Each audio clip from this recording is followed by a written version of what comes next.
Good morning. Thank you very much for joining us here on Times Now. This is the newspaper show and I'm Hina Gambhir. Let's get started and tell you what's making headlines as far as the Times of India this morning is concerned. And the big story that Times of India today is leading with, it's about, again, India and China, because a lot of things, in fact, have happened in the last 24 hours. Withdraw from Pangong, de-escalate Galwan hot springs. This is what India has very, very clearly told China. That's the big story. In Marathon, general level talks expresses outrage at premeditated violence.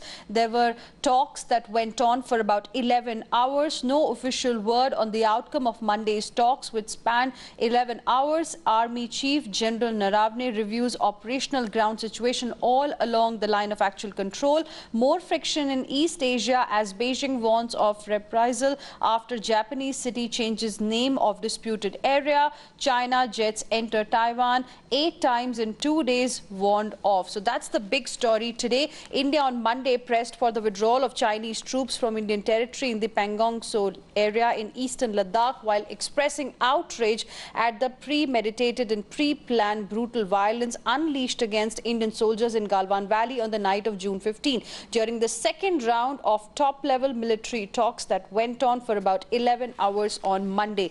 Then China has now finally confirmed the death of 2 officers, including the commanding officer. China has confirmed that the commanding officer and another officer of the PLA battalion that instigated a bloody confrontation with Indian troops in the night of June 15 in Galwan Valley were killed in the clashes. Remember, till date, China had not come out with any sort of an official confirmation in terms of the casualty count because of the Galwan face-off on their side. The Chinese side had informed the Indians soon afterwards about the deaths of their officers, but this has come to light only now. So that's the big story here. Then an update about Nepal as well.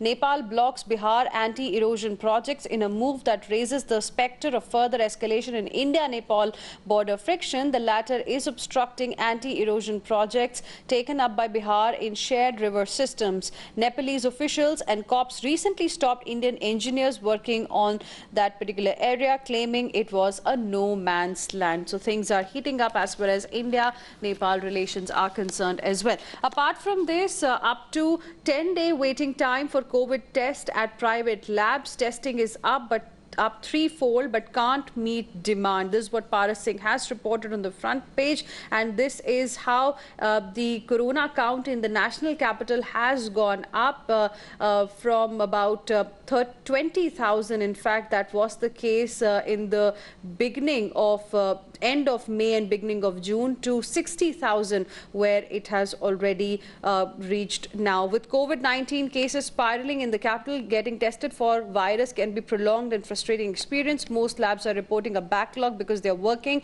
to their full capacity. Then COVID-19 app and hospitals at odds on availability of beds in the city. That's another story on the front page.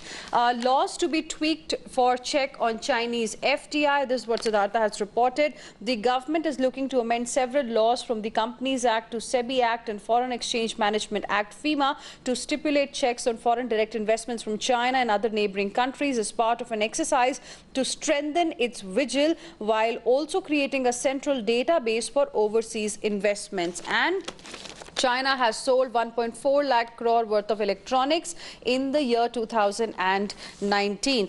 Former Prime Minister of the country, Dr. Manmohan Singh, has told Prime Minister Modi to watch words. JP Nadda, the BJP president, has hit back. Amid the controversy over Modi's no intrusion remark over the Ladakh face-off, former Prime Minister Manmohan Singh asked the BJP mascot to rebuff China's bid to use his words to appropriate Indian territory, warning him of historic betrayal of people's faith.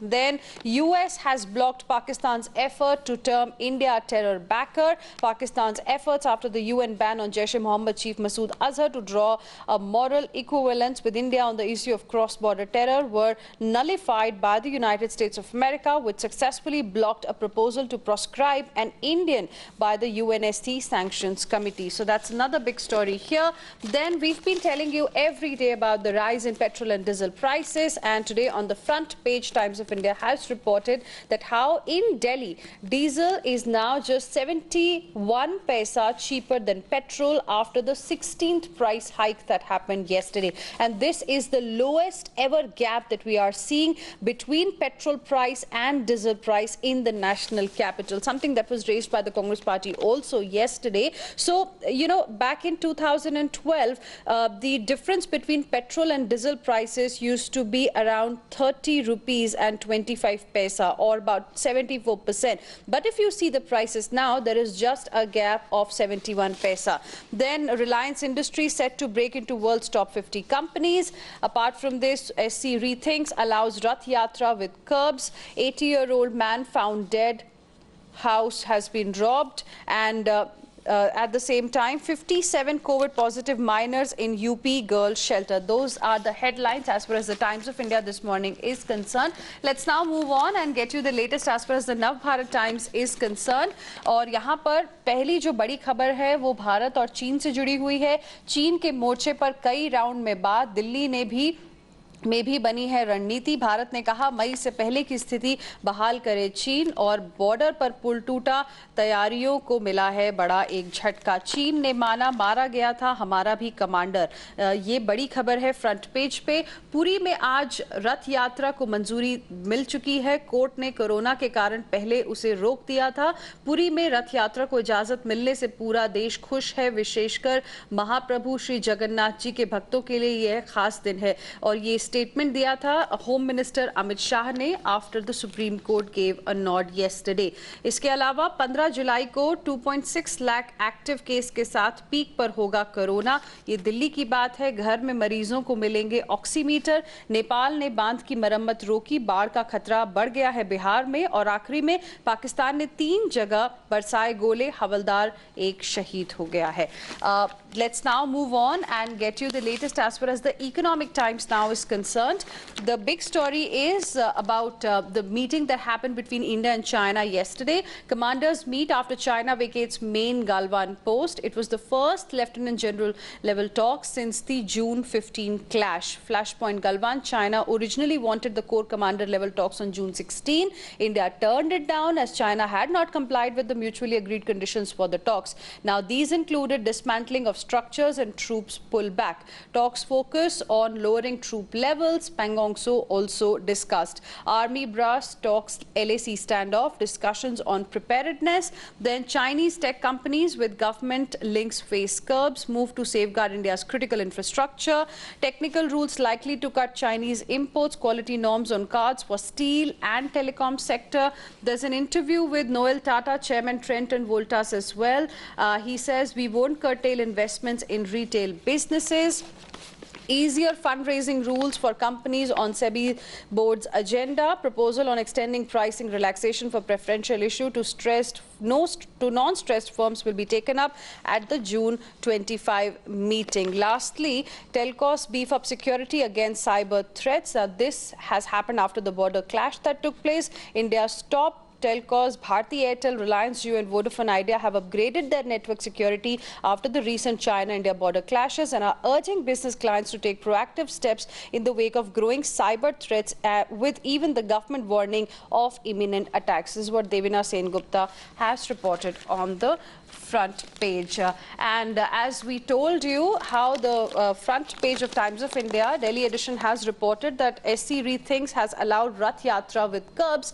We are now moving on to another update that's there on the front page of the Delhi edition of the Times of India. My colleague Sherin is now joining us live from the national capital. Sherin, good morning. Delhi government to give pulse oximeters for free to all in home isolation. An important step there. Good morning, Hina. That is right. With the rising number in the national capital and also after the reverse of the order where the home isolation of people in the national capital were not allowed, and now home isolation is in fact allowed. That is what the latest guideline by the LG was. After that, we are seeing that the Delhi government has in fact decided to provide oximeters to people who are in home isolation. Because according to the Delhi government, one of the major concern has been that the oxygen level drops of the patients, and there is no one to monitor it. Hence, an oximeter will actually help in monitoring the oxygen saturation, and if it goes beyond 90%, then they have to get admitted in the hospital. But this is, of course, a major step concerning how people in home isolation. There are a number of them who have complained how their oxygen level drops, because if one person is COVID positive, right, it affects the respiratory organ of the patient, and hence the oxygen level also drops. So this is one of the major steps that has been taken by the government. Okay. Once the patient uses it and recovers, the patient has to give it back to the government. So around 1 lakh of such oximeters have been in fact procured as of now by the Delhi government, which of course will be provided to people who will be applying for it. All right. Thank you very much, Sharon, for the moment, for joining us with all of those details. In fact, according to Times of India, also over 12,000 people currently are in home isolation. Let's now move on and get you the latest as far as the Mumbai edition of the Times of India is concerned. Mumbai's share of COVID cases in state falls to 34%, was 68% by April end. My colleague Kajal Iyer joining us on the broadcast for more on this. Kajal, good morning. Today, the Times of India has reported that BMC aims to up virus doubling rate to 50 days with 50 ambulance clinics.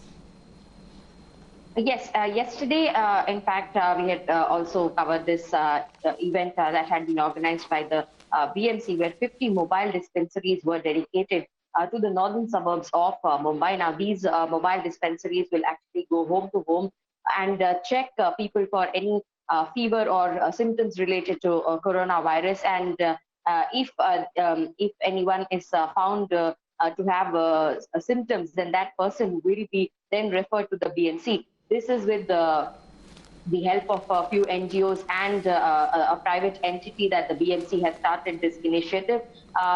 Earlier, they had also started a similar initiative in the eastern suburbs, and that had actually brought results. But now the rate of infection in eastern suburbs is somewhere around 1%.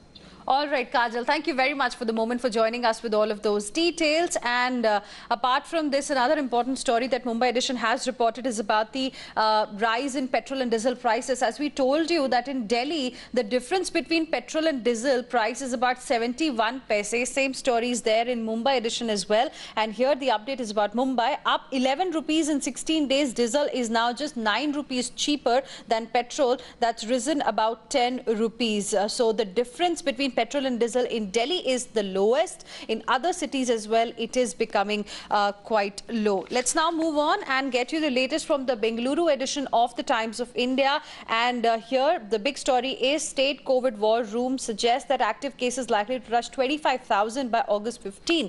Deepak Bopanna, my colleague, is now joining us on the broadcast for more on this. Deepak, good morning. Virus cases spike. 5 areas in Bengaluru sealed off for 14 days.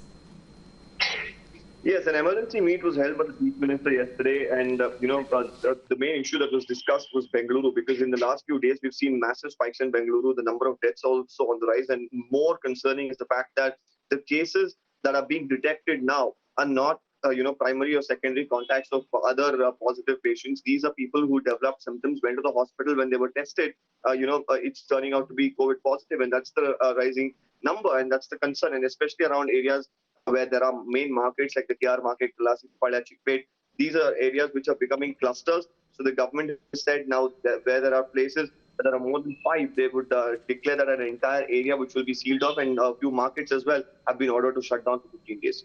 All right. Thank you very much, Deepak, for the moment, for joining us with all of those details. Let's now move on and get our viewers the latest from the Chennai edition of the Times of India. And here the big story is, according to a research that was conducted, virus will peak in Chennai by October and then it will start tapering, but you can help flatten the curve sooner. Apart from this, record 2,710 cases were reported in one day. Tamil Nadu COVID tally has crossed 62,000 mark now. In Kolkata, meanwhile, the big story is man kills estranged wife in Bengaluru. Mom-in-law in Kolkata shoots self. 10-year-old son survives 2 murders and a suicide 1,900 kilometers apart. That's the big story here on the front page that Kolkata edition is leading with. And another story is now showing at hospitals corona bed vacancy info on display boards. and private agency to clear medicinal waste from COVID homes. That's the latest that we have for you from the Kolkata edition. This morning is concerned, the Times of India has reported steepest one-day spike of 1.8 lakh cases globally rings an alarm. WHO chief says lack of global leadership bigger threat than pandemic. Then Japan city passes bill to rename disputed isles. A furious China warns of reprisal. 8th one in 2 weeks. China bomber jet in latest flyby near Taiwan. Trump trains guns at mail-in ballots. Fears most rigged polls. And at the same time, no virus test for healthy Pakistanis who are flying back home.